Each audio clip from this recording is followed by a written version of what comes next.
Kenapa saya memilih Ganjar Mahfud? Apa alasan saya? Nah, saya tidak mempengaruhi orang lain.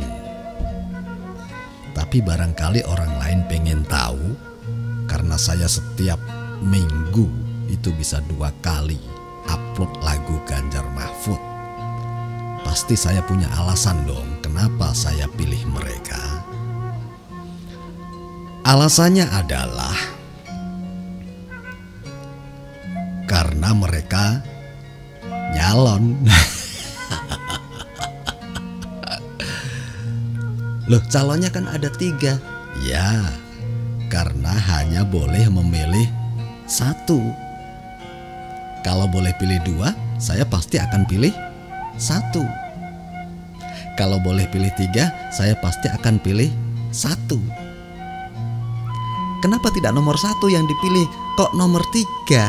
Nah, ini yang perlu jawaban serius. Alasannya adalah, pertama, karena saya orang Indonesia, maka saya akan mencari pemimpin yang Indonesia. Loh, bukankah mereka juga orang Indonesia semua? Ya, tapi ada yang Indonesia asli, ada yang Indonesia keturunan. Dan kebetulan di sini keturunan Yaman.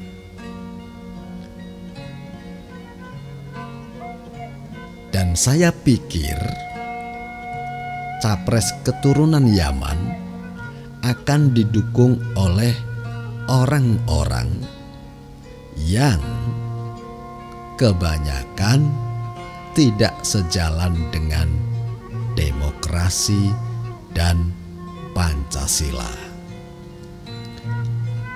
Capres keturunan Yaman akan didukung oleh HTI dan FPI, ormas-ormas radikal yang sudah dibubarkan oleh pemerintah saat ini.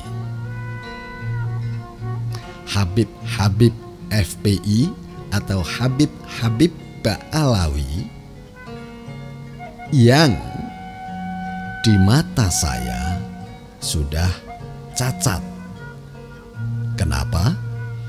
Karena mereka, ini di mata saya ya, di mata saya mereka sudah membegal nasab. Mereka mengaku-ngaku keturunan Nabi. Mereka membegal nasab Rasulullah Shallallahu Alaihi Wasallam. Mereka ngaku-ngaku dzurriyyah Nabi, tapi tidak bisa menunjukkan bukti. Ba'alawi juga membelokkan sejarah, memanipulasi sejarah. Para pahlawan diaku Ba'alawi, kota-kota diaku Ba'alawi, makam-makam orang yang sudah meninggal diakui keturunan Ba'alawi. Bahkan ada makam Wali Songo dan makam orang-orang keraton di Nusantara ini diba'alawikan. Jadi menurut saya sebagai orang Indonesia sangat-sangat tidak tepat. Bahkan kalau pakai kalimat saya, Tidak mungkin saya serahkan Indonesia ini kepada orang Indonesia yang tidak ngindonesia.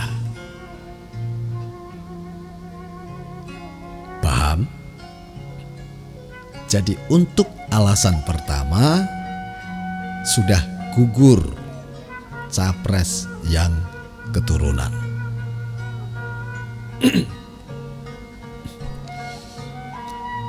Alasan yang kedua,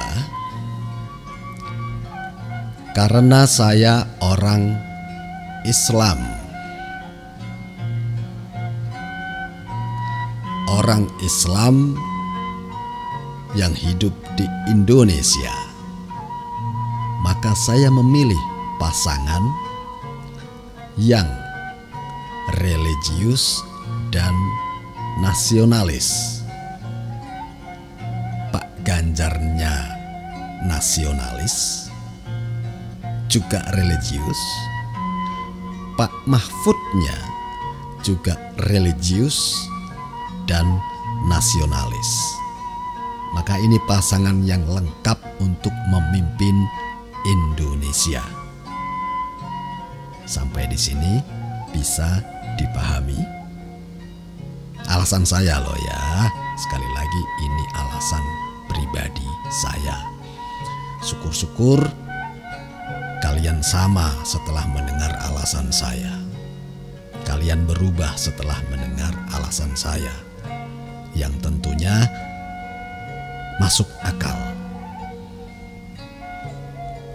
Di antara tiga pasangan ini, yang benar-benar Indonesia, yang Indonesia dan Islami adalah Ganjar Mahfud. Islamnya Indonesia, tahu adab, tahu adat dan budaya Indonesia. Islam yang tidak seperti tong kosong nyaring bunyinya, gelontang, gelontang, gelontang, gelontang. Takbir, perang, angkat senjata, kalian siap. Pret, Islam apa itu? Islam Palestina boleh seperti itu. Islam Yaman cocok seperti itu. Tapi Islam di Indonesia nggak cocok seperti itu. Maka buat kalian-kalian yang sering koar-koar, gelontang, gelontang, gelontang, gelontang itu, harus belajar pada ulama-ulama Indonesia. Jangan belajar pada habib-habib kalian. Beda nanti ajarannya beda. Adabnya beda.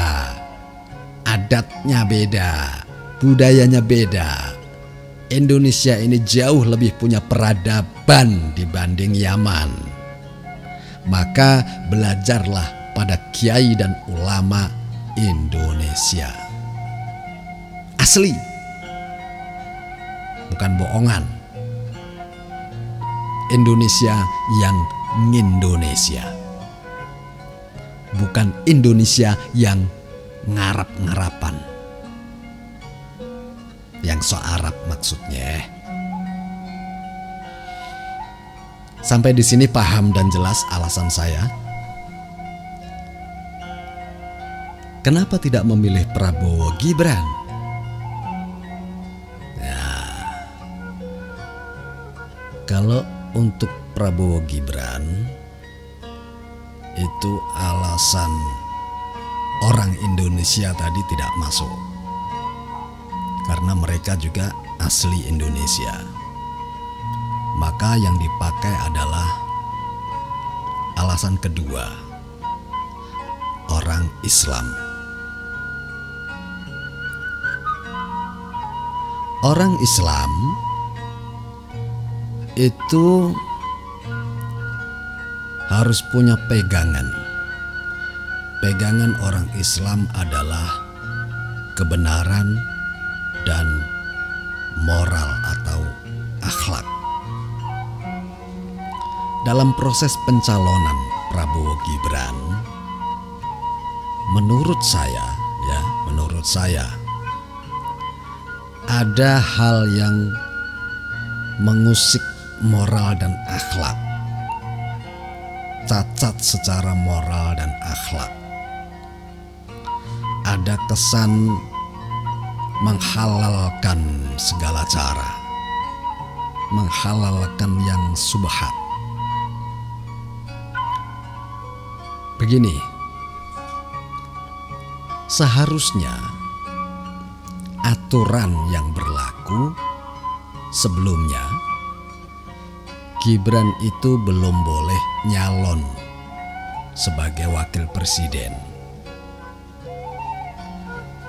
Tetapi oleh pendukung Gibran dan juga Prabowo diajukan ke MK untuk ditinjau kembali. Akhirnya MK memutuskan bahwa yang berumur di bawah 40 tahun bisa mencalonkan diri sebagai capres-cawapres. Akhirnya Gibran mencalonkan diri, atau dicalonkan sama sajalah. Kalau dia nggak niat pasti nggak akan mau kan. Akhirnya Gibran bisa mencalonkan meskipun umurnya belum 40 tahun. Masalahnya, cacatnya yang memutuskan atau yang menangani persidangan soal batas umur 40 tahun ini adalah pamannya Gibran yang secara etik dia tidak boleh menangani kasus ini karena dia masih ada hubungan keluarga, kekerabatan dengan Gibran.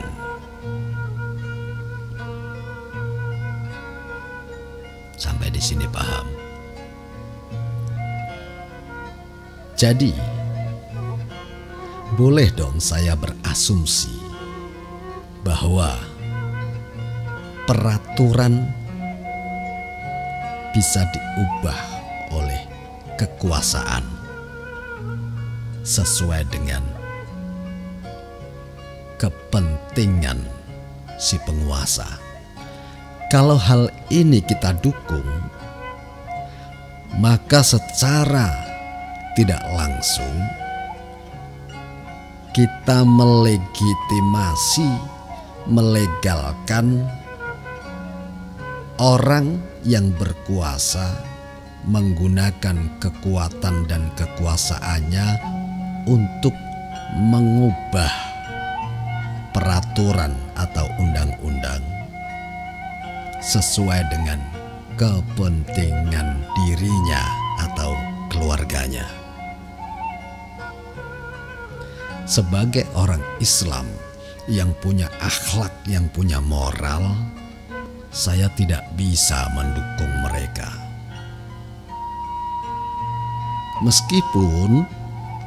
Meskipun sangat-sangat saya yakini mereka nasionalis dan Islami. Paham? Saya khawatir saya digolongkan orang yang berdosa karena mendukung sesuatu yang salah.